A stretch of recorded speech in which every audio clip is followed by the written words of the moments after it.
the Saldanha Bay Military Academy, we launched a fully autonomous UAV. The UAV was launched and followed a predetermined flight path using GPS technology.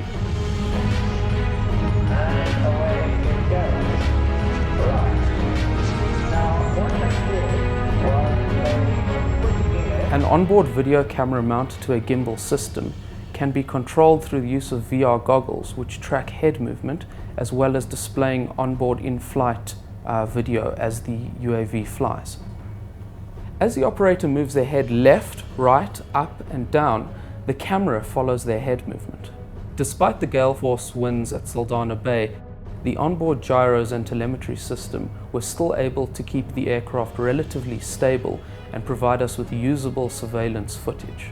Applications of the CCTS UAV include migration monitoring, economical surveillance and data gathering, maritime surveillance, and multi-skills transference, which cover programming, electronics, radio and telemetry, air law, and engineering. UAVs are a cost-effective alternative to full-scale aircraft surveillance.